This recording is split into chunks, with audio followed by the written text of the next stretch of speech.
Estamos en un momento en el cual la crisis no solo ambiental, sino también política, es lo que algunos llaman la policrisis y que con Breno Bringel denominamos la policrisis civilizatoria, porque implica también, sobre todo de 2008 en adelante, pero muy particularmente después de la pandemia del COVID, un incremento de las desigualdades sociales. Por otro lado, vemos que también se expanden las extremas derechas y que como consecuencia hay una erosión también muy grande de los valores democráticos. Si a eso le añadimos además la cultura de la guerra, ¿no? Realmente el panorama es casi de tormenta perfecta. Y creo que hace una diferencia bastante grande. Pero en términos económicos, la tierra arde, en los campos, en las ciudades, en las selvas, en los glaciares. La tierra arde, arden los cuerpos y la memoria de sus muertos. La tierra arde, arden nuestras culturas. La tierra arde, un podcast que aborda los vínculos entre cultura, tecnología, democracia y emergencia ambiental. Entrevistas conversacionales a artistas, intelectuales y activistas de Latinoamérica y España. Un espacio para pensar desde la cultura los desafíos de la emergencia ambiental, las crisis de nuestras democracias y las transformaciones que la tecnología trama en nuestras vidas. Una coproducción de RGC y Transit Projectes con apoyo de la Universidad Nacional de Avellaneda. Episodio 1. Por una transición ecosocial. Hoy, Maristela Svampa. Bienvenida, María Estela, muchas gracias. Muchas gracias por la invitación y, bueno, aquí dispuesta al diálogo. Como nos conocemos poco, María Estela, yo voy a empezar con una desfachatez, si me permites, ¿no? Que es, ¿cómo puedo saber yo, María Estela, o cómo puedo saber si alguien es un analfabeto ambiental? En realidad, uno puede ser analfabeto ambiental si desconoce, niega las fronteras planetarias y en ese caso los límites físicos y ecológicos del planeta, algo que aparece manifiesto en los eventos extremos, tan ligados a la crisis climática y que hoy son visibles como tal, ¿no? Pero alguien puede ser analfabeto ambiental al negar también su dependencia o su relación de interdependencia con el planeta, con la naturaleza. Creo que, por un lado, el planeta ya ha dado muchas señales acerca de su mala salud, y por otro lado también hay muchas voces colectivas, no solo individuales, que están hablando de la inminencia del colapso. En las ciencias sociales, por ejemplo, un caso típico de analfabetismo ambiental es el de la economía, ¿no? Y estoy hablando no solo de economistas ortodoxos, neoliberales, sino de economistas heterodoxos, que se dicen progresistas, porque todos ellos niegan las fronteras ecológicas del planeta, porque todos ellos niegan el hecho de que a esta altura de la civilización es el clima, digamos, uno de los tópicos centrales de nuestra agenda, y es la economía la que debe adaptarse al clima y a la naturaleza y no a la inversa. Te he oído en alguna declaración, en algún artículo de los que he leído, que ligado a esto justamente de las ciencias sociales, llegas a afirmar que las ciencias sociales están instaladas en una zona de confort cuando examinan, cuando analizan, cuando cuestionan el metabolismo de nuestra sociedad, ¿no? Esa zona de confort la has indicado un poco en el caso de la economía. ¿Cómo ves esta zona de confort? Como a mí, especialista en ciencias sociales, no me va este tema o lo abordo de una manera inadecuada. Eso creo que también está ligado, tú lo has utilizado el término, al metabolismo, a las circunstancias que nos asocian al metabolismo actual de capital. Cuando hablamos de metabolismo estamos hablando no solo de la extracción y el modelo de producción, sino también del modelo de consumo, el modelo de generación de residuos, la circulación de desechos. En ese sentido, cuando hablo de la zona de confort, es que están desconociendo por una cuestión también que podríamos hablar de comodidad, ¿no? De seguir gozando de las bondades del modelo de consumo que está ligado digamos, a nuestro modelo capitalista, lo que Ulrich Brandt denomina como modelo de vida imperial, ¿no? El modelo de vida imperial no tiene límites, podemos gastar de manera indefinida como si esto no tuviera consecuencias, ¿no? Para el planeta y para nuestras vidas. Entonces, eso también de alguna manera tiene que ver con el alfabetismo ambiental, pero sobre todo con esta suerte de comodidad que inclusive genera una suerte de conducta muy cínica por parte de aquellos que también pregonan una cultura de la resignación. En realidad, más que negar las consecuencias del cambio climático y de la crisis socioecológica, lo que se niega es la posibilidad del cambio sin más, ¿no? Uno siempre toma la frase de Jameson de que es más fácil el fin del mundo que el fin del capitalismo. Bueno, efectivamente hay gente que cree o que considera que no hay posibilidad de cambiar el modelo socioeconómico de nuestras sociedades, que por ende hay que resignarse. Todo eso llama también a la desmovilización, genera una suerte de parálisis, ¿no? Cuando en realidad es el momento en el cual deberíamos, al menos, tomar conciencia de que esta es una oportunidad única para intervenir de manera colectiva y generar cambios, porque tenemos una ventana muy estrecha de oportunidad. Deberíamos aprovecharla con audacia e imaginación política, que es algo que no abunda, no solo en la clase política. En la academia encontramos intelectuales hiperprofesionalizados, ¿no? Que no quieren renunciar tampoco a su estilo de vida, ¿no? No quieren asumir las consecuencias como tal. Y también creo que en ese sentido, ese sentido común postmoderno, ¿no? Que anula la posibilidad misma de la utopía como horizonte, ha sido muy dañino. Claro, ha sido muy dañino y además hemos hablado de ciencias sociales, hemos hablado de las personas, o me he puesto yo como persona, como un posible analfabeto ambiental. Hablemos también un momento por encima, lo has tocado, ¿no? Pero estamos en un momento de crisis con gobiernos de ultraderecha, de extremo neoliberalismo, ¿no? En muchas zonas del mundo, ¿El sistema democrático es un instrumento capaz de revertir esa crisis socioambiental delante de esos embates políticos tan fuertes? Estamos en un momento en el cual la crisis no solo ambiental, sino también política, es lo que algunos llaman la policrisis y que con Breno Bringel denominamos la policrisis civilizatoria, porque implica también, sobre todo de 2008 en adelante, pero muy particularmente después de la pandemia del COVID, un incremento de las desigualdades sociales.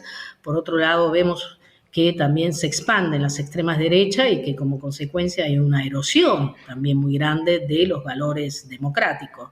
Si a eso le añadimos además la cultura de la guerra, ¿no? Realmente el panorama es casi de tormenta perfecta, ¿no? Yo espero que las resistencias sociales, las resistencias colectivas sean el punto de partida para diseñar nuevos horizontes y que lo hagan además defendiendo los valores democráticos que la extrema derecha quiere destruir por completo, ¿no? Porque, insisto, ahí el colapso no es solo ecológico, sino político, porque nuestras sociedades están suicidándose en términos políticos, ¿no? Lo vemos con claridad en el caso de Argentina con Javier Milei, ¿no? Que es un anarcocapitalista que, además de ser negacionista climático, además de proponer una exacerbación del extractivismo y una transnacionalización de los capitales, es alguien que se propone también suprimir toda regulación estatal, ¿no? Y es un momento en el cual efectivamente no solo necesitamos regular para poder proteger nuestros bienes comunes, proteger derechos sociales, sino que necesitamos construir más Estado, no es que necesitamos menos Estado, necesitamos un Estado ecosocial que en ese sentido incorpore los riesgos sociales y ambientales ligados a la crisis climática y ligados al extractivismo de nuestros países para poder enfrentarlos. Algo que es muy diferente al estado de bienestar que los países del sur global nunca conocieron de manera concreta, solo la sombra de una sombra. Algo que es absolutamente novedoso, pero que sin duda en este afán de articular justicia social con justicia ambiental resulta una exigencia absolutamente necesaria. Me ha traído un poco a la memoria también un comentario que oí tuyo de un viaje que tú haces al Salar de Jujuy con un artista, y allí empiezas a ver el trabajo de los pueblos originarios, cómo la gente vive de cerca la crisis medioambiental, ¿no? Entonces, ¿qué grado de responsabilidad le cabe a los pueblos y a las comunidades, a la sociedad en general, en ese deterioro? ¿Hemos de implicarnos como alguien que no somos suficientemente conscientes, más allá de las problemáticas políticas, sociales, personal, sino con las comunidades? ¿Cuál es esa relación con la sociedad? ¿La podemos profundizar un poco más? Yo creo que esto tiene que ver también con el diagnóstico que uno hace de la crisis. Por ejemplo, hablamos de antropoceno o de capitoloceno para dar cuenta de la nueva edad geológica marcada por estas fronteras planetarias. Y eso nos permite dialogar también transdisciplinariamente con muchos en el campo para poder pensar alternativas. Pero no hay que olvidar también que pensar el antropoceno o el capitoloceno tiene también profundas repercusiones filosóficas, porque en definitiva lo que hace es poner en cuestionamiento nuestra visión cultural de la modernidad, en la cual sociedad y naturaleza parecían separadas. Es decir, desde la modernidad en adelante, el ser humano se ha concebido como alguien externo a la naturaleza, que es un objeto de conquista o una canasta inagotable de recursos. En ese sentido, digamos, quienes somos ecologistas y estamos planteando otro horizonte ecosocial, lo hacemos situándonos en un pensamiento relacional, que coloca la interdependencia, la complementariedad en el centro. En ese marco, no lo voy a negar, hemos valorizado también la cosmología o la cosmovisión de los pueblos originarios, que es una cosmovisión relacional, que es una cosmovisión que plantea primero en términos colectivos a la comunidad dentro de la naturaleza, ¿no? Y que en el marco de eso, realiza arreglos, ¿no?, con la propia naturaleza, que implican un respeto de la misma, un respeto de los ciclos de reproducción y regeneración de la misma. Ese equilibrio es lo que ha roto el ser humano occidental o las sociedades capitalistas, sobre todo en su fase neoliberal. En esa línea también yo considero que los ecofeminismos territoriales en América Latina también apuntan a una visión relacional que se va construyendo en la lucha, ¿no? Es en la lucha misma en la cual uno, defendiendo un glaciar, un río, un humedal, un pequeño ecosistema frente a un proyecto, un megaproyecto industrial o un megaproyecto extractivo, en el cual se valorizan esas condiciones de vida que son necesarias precisamente para la regeneración de la vida. Es ahí donde aparece la noción de reexistencia, de cuidados como central, pero es en el marco de una visión relacional.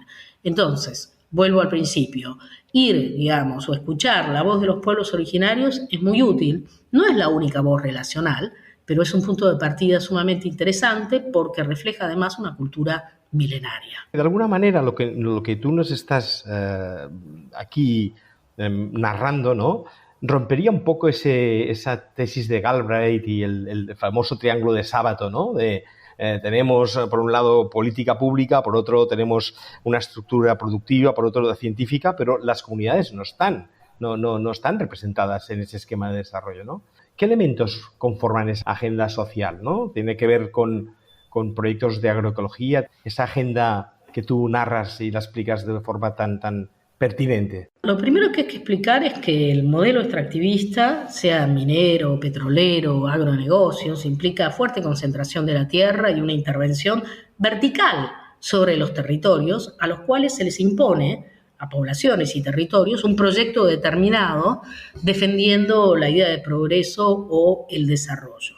Bueno, esto desde hace muchos años, desde el 89 en adelante, la Convención 169 de la OIT marca que para los grandes proyectos llamados de desarrollo hay que consultar a las poblaciones indígenas, porque estos tienen consecuencias sobre sus vidas, sus condiciones de vida exactamente, y como tal deben ser consultados de manera rigurosa. Bueno, eso no sucede, lo sabemos, no sucede en América Latina ni tampoco en otras regiones del sur global, donde efectivamente el extractivismo viene de la mano de menos democracia, viene de la mano de una gran violencia y un fuerte proceso de criminalización. No hay que olvidarse que anualmente mueren asesinados más de 200 activistas ambientales en el mundo, de los cuales el 60% proviene de América Latina, de países como Colombia, de México, Brasil. Ahora bien, respecto a la segunda pregunta, ¿qué proyectos ahí? Yo diría que habría que desglosarla, porque es una pregunta compleja. La primera, yo diría que efectivamente hay que construir colectivamente otros modelos de sociedad que sean sostenibles, que reflejen cuidado, el cuidado de la naturaleza, pero también el cuidado de una vida que sea digna, ¿no? Por eso nuestra insistencia, sobre todo viniendo de América Latina, en la necesidad de articular justicia social con justicia ambiental, que sean modelos como la agroecología, agricultura familiar, que hablemos en ese sentido de una reconexión entre el campo y la ciudad, dado que en América Latina hay megalópolis, que hablemos también de la transición energética justa. Todo eso habla de que tenemos una concepción más bien integral de la transición ecosocial, porque la transición ecosocial implica reformas y transformaciones a nivel productivo, a nivel urbano, a nivel económico, no solo a nivel energético, ¿no? Y por supuesto a nivel cultural y social. Luego hay que ver en las diferentes escalas cómo eso se refleja, ¿no? Pero en la pequeña escala, sin duda, proyectos de energía comunitaria o experiencias agroecológicas son lo primero que nos surgen. El segundo punto que quería subrayar es que algo que genera siempre incomodidad es la pregunta acerca de qué hipótesis o qué proyecto de transición ecosocial tienen las comunidades, cuando en realidad muchas de esas comunidades vivían tranquilas, digamos, y no tenían por qué pensar en estrategias de transición. Siempre pongo el ejemplo de las comunidades de las Salinas Grandes. El artista con quien viajé, con Tomás Saraceno, que es un artista argentino que vive en Berlín, su obra también lo refleja. ¿Por qué las comunidades tienen que pensar en transición? Si en realidad ahora de manera violenta aterrizan las grandes corporaciones en búsqueda del litio como si esta fuera la llave mágica para pasar a una sociedad posfósil. Y los hacen responsables a los habitantes de las comunidades originarias de tener que pensar un proyecto de transición cuando ellos vivían de la agricultura, de una agricultura efectivamente de sobrevivencia, pero vivían del turismo comunitario, de las artesanías, de la producción y comercialización de la sal a través de cooperativas, en fin, que tenían un modelo y estilo de vida que lo satisfacía, pero que ahora ese modelo y estilo de vida va a cambiar de manera radical porque no van a tener más agua, porque el agua se las van a llevar las mineras, ¿no? Esa pregunta no les cabe a ellos, que en todo caso ya tenían un modelo de convivencia con la naturaleza asentado. Esa pregunta nos cabe a nosotros.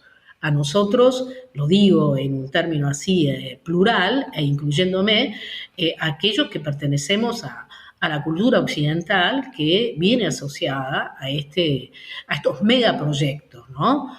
En todo caso, a mí me compete como intelectual pública que busca pensar horizontes de transición ecosocial. Por supuesto, ellas tienen que participar a la hora en que sea necesario, pero no es la responsabilidad de las comunidades tener que pensar en proyectos. Recuerdo, y con esto termino, en Esquel, una comunidad rica de la Patagonia Argentina, fue la primera comunidad que se levantó contra la megaminería en el año 2003, con una asamblea y colectivos en los cuales había una articulación interclasista muy interesante, porque había desde comunidades de pueblos originarios hasta los clases medieros que venían de otros lugares de la Argentina.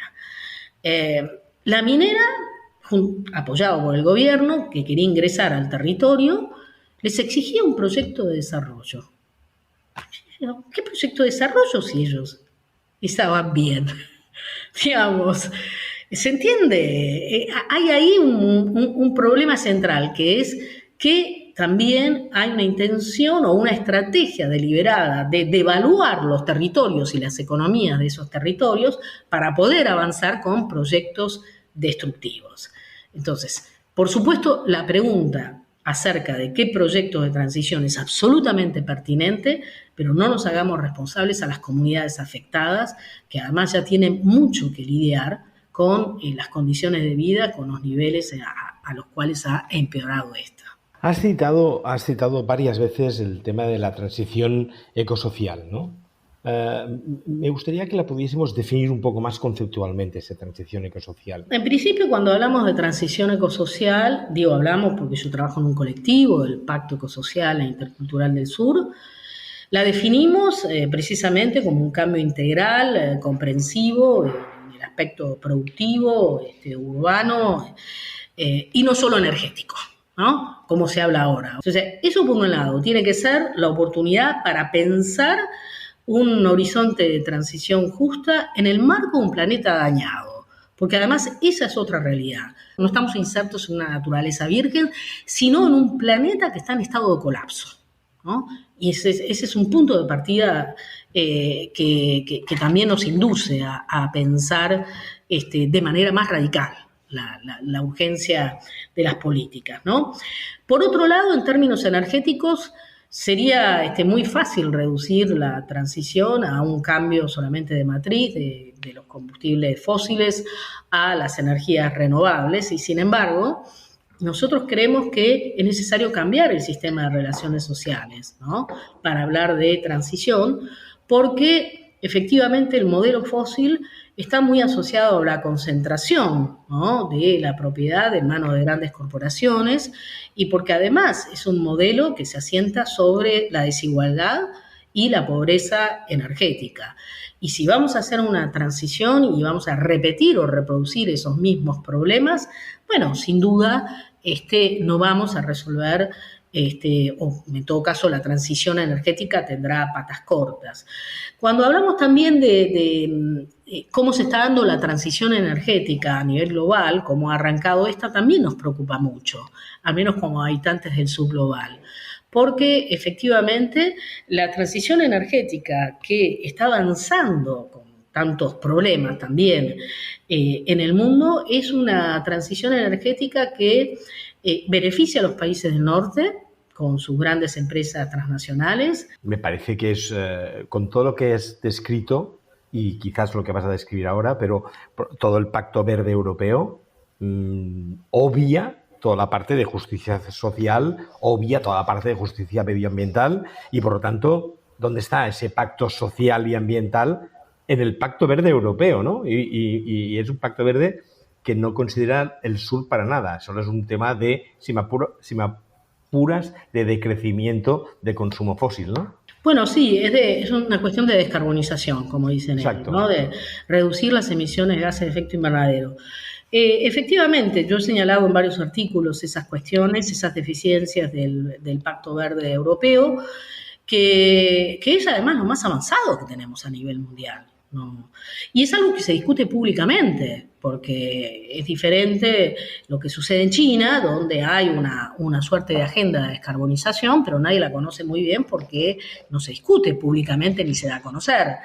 En el caso de europeo, el Pacto Verde Europeo abre a una discusión, y de hecho el año pasado, en mayo del año del 2023, estuvimos con una delegación del Pacto Ecosocial y otros países del sur global para discutir el acta de materias primas críticas,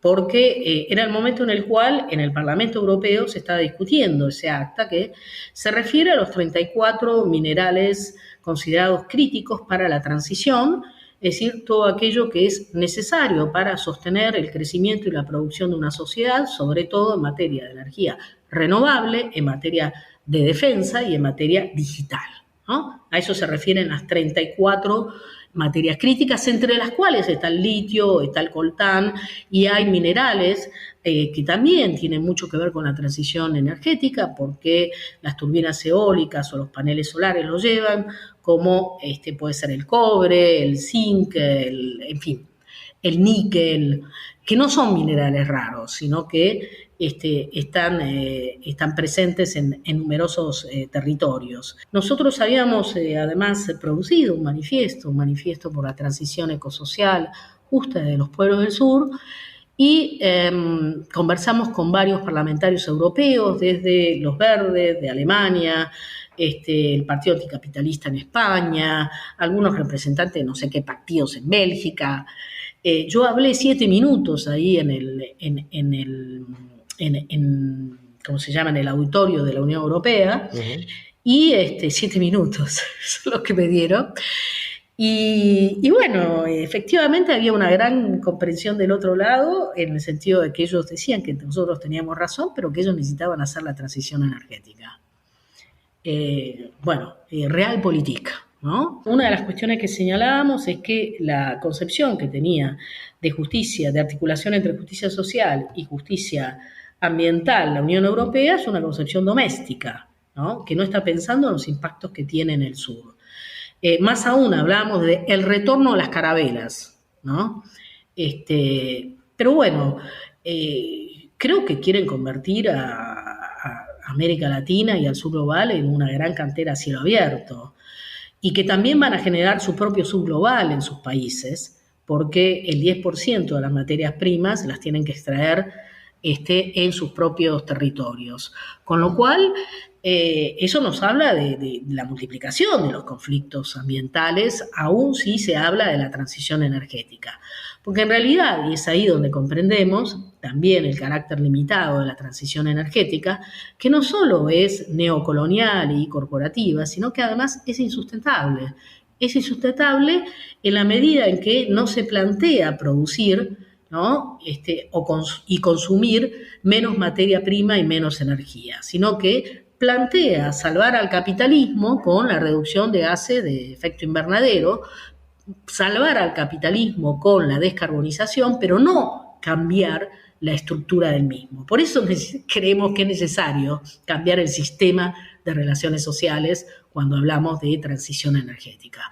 Porque si no, lo que va a suceder es que esta va a ser una transición de patas cortas, porque no hay litio que alcance ni minerales que sean suficientes para hacer este tipo de transición que quiere la Unión Europea o que quiere China o que quiere Estados Unidos, que es una transición energética que le quiere garantizar el mismo nivel de vida a sus ciudadanos, esto es, que cambien el automóvil que funciona con combustión fósil por uno que funcione con una batería de litio. Y no, con eso no es suficiente. Son cambios muy urgentes, pero también muy drásticos los que necesitamos si queremos realmente evitar un colapso de nuestras sociedades. Claro, hemos sobrevolado en el Pacto Verde Este Europeo. También el gobierno de Petro ha trabajado algo de agenda de transición. ¿Cómo lo valoras, la agenda de transición en Colombia? Petro es una ilustración de un progresismo socioambiental posible, cosa que no conocimos en América Latina durante el ciclo progresista entre 2000 y 2015, porque los progresismos fueron abiertamente extractivistas, con grandes conflictos con organizaciones socioambientales, ¿no? Lo socioambiental fue siempre un punto ciego para los progresismos. Bueno, Petro demuestra que es posible abrirse a la posibilidad de construir una agenda de transición en diferentes escalas, porque, bueno, habla a nivel internacional en distintas instancias en las cuales y sobre todo deja claro el alegato en favor de la transición, pero también a nivel local está promoviendo procesos de transición que incorporan a las comunidades. De hecho, parte de nuestro equipo de Colombia está trabajando con el gobierno de Petro. Nosotros lo visitamos como pacto ecosocial al inicio del gobierno, encontramos muy buena recepción.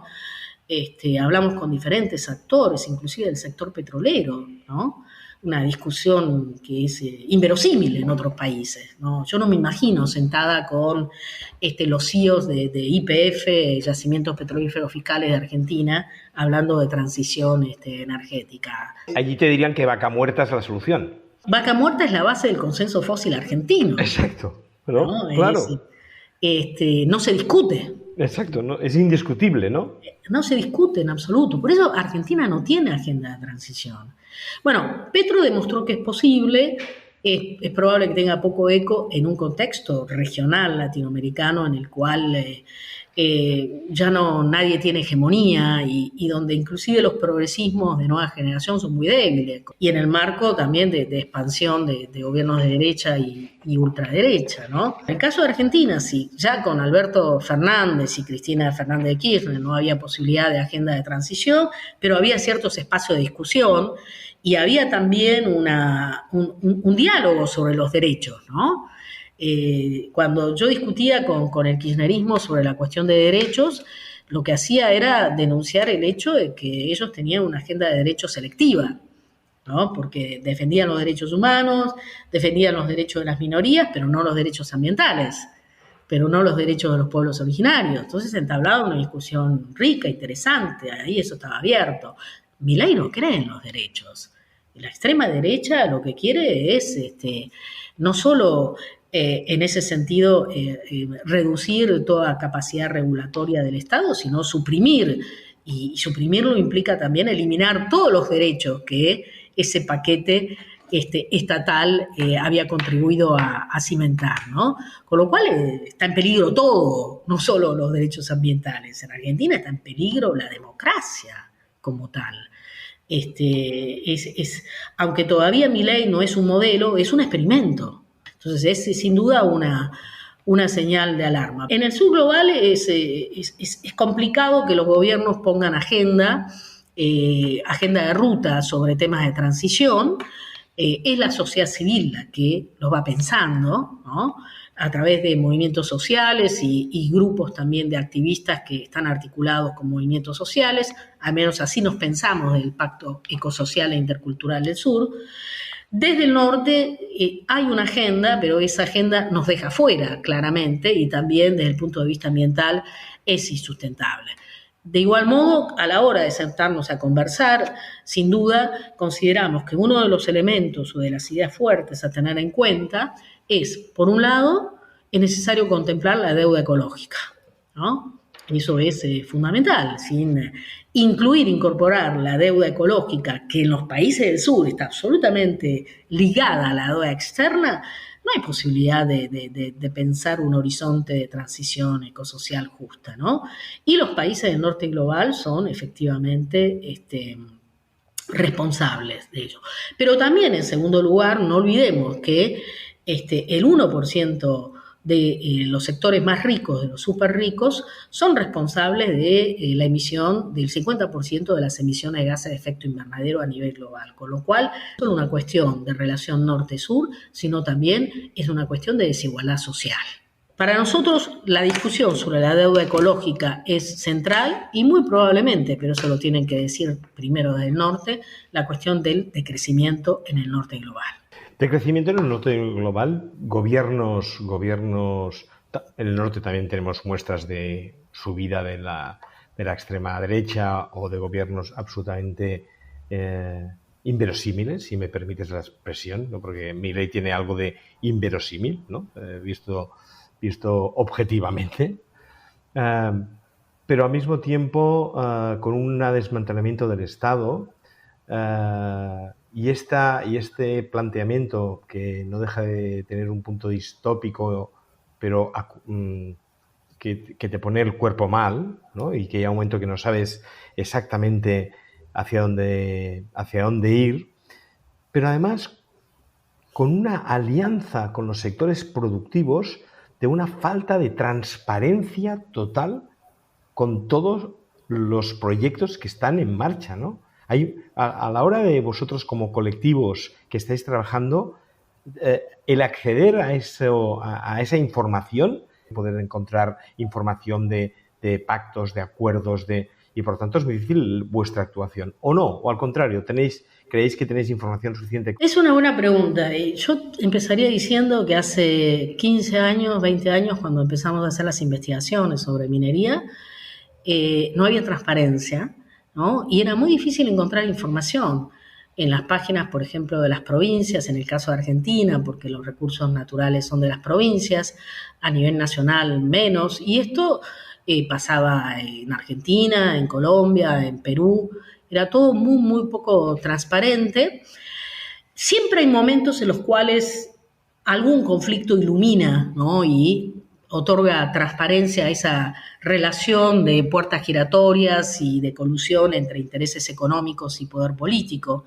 Recuerdo también cuando discutimos en Argentina la Ley Nacional de Glaciares para proteger ecosistemas tan frágiles, pero también tan necesarios como los glaciares. En el Congreso tuvimos que sensibilizar a la sociedad, que en ese caso desconocía la función de los glaciares, ¿no? Pero vimos cómo el lobby minero aterrizaba directamente en la Cámara de Senadores en Argentina y dejaba en claro cuál era su interés. Entonces hay momentos en donde el lobby aparece de manera brutal, ¿no? Y las cámaras están ahí reflejando todo ese poder también y el modo en cómo pueden doblegar o no al poder político. Ahora lo vemos con Milei, cuando Javier Milei presenta la primera ley, el primer proyecto de ley llamado Ómnibus, ¿no? Que eran como 700 artículos y que implicaban una reforma desde energética, social, financiera, etcétera. Uno podría decir quiénes estaban detrás de cada proyecto de reforma de artículos, de dónde estaban los lobbies mineros, dónde estaban los lobbies energéticos, dónde estaba el lobby farmacéutico. Entonces uno ya se empieza a preguntar, ¿cómo es posible que en momentos como en los cuales la desigualdad es cada vez mayor, donde el poder de los súper ricos es tan enorme, tan grande, ¿no? Con este incremento ya de las asimetrías brutal, sobre todo después de la pandemia, en vez de dirigirse o de buscar una salida por el lado de la reforma social, el poder económico lo que busca es extraer más beneficio, ¿no? Este mundo de los superdueños que se ha configurado es sumamente voraz, no tiene límites, ¿no? Y es cada vez más desenfadado también en la manera de mostrar este alineamiento con el poder político. El anarcocapitalismo o la extrema derecha lo muestra con toda transparencia. Pero bueno, yo creo que va a haber que ser radical también en la respuesta desde el lado de las izquierdas, porque las izquierdas se están autolimitando. Las izquierdas tienen miedo de decir lo que piensan, de decir la verdad, como está sucediendo ahora con el conflicto Israel-Palestina, ¿no? En donde hay izquierdas temerosas de ser tachadas de antisemitas, porque están asistiendo a un genocidio que lo están viendo desde el celular. Bueno, creo en ese sentido que si no hay un desborde por radicalidad en la apuesta por la transformación ecosocial de parte de las izquierdas, este mundo está perdido, porque las derechas en su alianza con el poder económico ya saben, ya tienen en claro lo que quieren. No por casualidad, un sector importante de los súper ricos pertenece a la extrema derecha. Y si no, vean el fundador de PayPal, vean a Elon Musk. Elon Musk tiene más cosas en común con el señor, con Milei que con Ford, por dar un ejemplo, ¿no? Bueno, porque efectivamente son sectores que están convencidos de que el Estado regulador que protege con derechos, que además cobra impuestos a las grandes ganancias o a las ganancias como tal, es algo malo en sí mismo. ¿Cuándo fue que se impuso eso? yo creo que también tenemos que preguntarnos qué pasó en nuestra sociedad para que un sector importante de la misma se haya convencido de que pagar impuestos o ser titulares de derechos es algo malo en sí mismo. Bueno, ahí hay que dar una vuelta de tuerca radical, porque si no, efectivamente, estamos perdidos. Estamos perdidos en medio de un mar de terrorismo informativo, ¿no? Están diciendo que nos quedaremos sin empleo todo, en cambio podríamos hablar de ingreso universal. Totalmente, sí. Nos están diciendo que vamos a hacer una sociedad que con un gran desencanto y volvemos a la época de los punks en Reino Unido, ¿no? De no hay futuro, ¿no? Parecería que nos están llevando hacia allá, ¿no? Y terrorismo informativo, y redes sociales, ¿no? Que son parte del mismo sistema de posverdad. Una vez que alguien está convencido de algo, por más de que muestre las evidencias del caso, ya es alguien perdido, ¿no? En ese sentido. Estas son cuestiones que efectivamente debemos repensar como sociedad. Háblame, en los últimos minutos que nos quedan, de el colectivo Mira, de este ecofeminismo. Me gustaría ver cómo esta defensa ecofeminista se define o se autodefine para llevar adelante una transición ecológica. Mira es un colectivo ecofeminista, socioambiental, como nos gusta llamarlo, compuesto por 5 escritoras, algunas de ellas muy conocidas, como Gabriela Cabezón Cámara, Dolores Reyes, está Claudia Boaf, Soledad Barruti y yo, somos las 5, que desde hace 2 o 3 años empezamos a escribir juntas sobre la crisis ambiental. Nos unimos para hacer un primer manifiesto en contra de la explotación, del avance en contra del avance de la exploración offshore en Argentina, ¿no? Y a raíz de eso empezamos a trabajar juntas, preocupadas también por encontrar un lenguaje que sea más bien, ¿cómo podría decirlo?, ecolírico, ¿no? Para poder generar ese consenso cultural que efectivamente es uno de los grandes problemas a los cuales asistimos hoy en día, ¿no? Cómo convencer a la gente de que esto es urgente y necesario. Y estamos trabajando con podcasts que hacemos luego de ir a territorios, ¿no? Y mantener entrevistas. Hicimos uno sobre el litio en las comunidades de las Salinas Grandes. Estamos terminando ahora uno sobre los incendios con una brigada forestal femenina y feminista. Estamos haciendo otros sobre humedales. Bueno, en fin, todo esto en definitiva para llegar a otro público, un público más amplio que se interese por esto no como un hobby, sino que lo tome como una herramienta de lucha.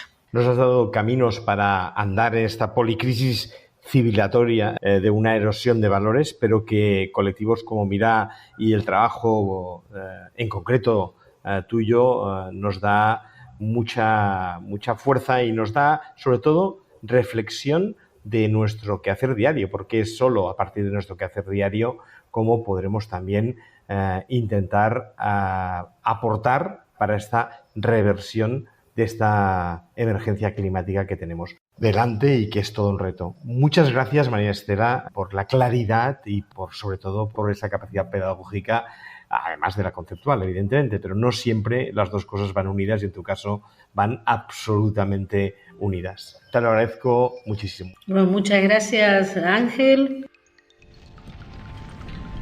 La Tierra Arde. Un podcast que aborda los vínculos entre cultura, tecnología, democracia y emergencia ambiental. Este viaje de La Tierra Arde fue logrado gracias a María Iribarren, Ángel Mestres y Nicolás Ticotti, una coproducción de RGC y Transit Projectes con apoyo de la Universidad Nacional de Avellaneda. Diseño gráfico Pablo Amadeo, edición, postproducción y diseño de sonido Matías Basualdo y Noelia Giorgi, locución Patricia del Pilar.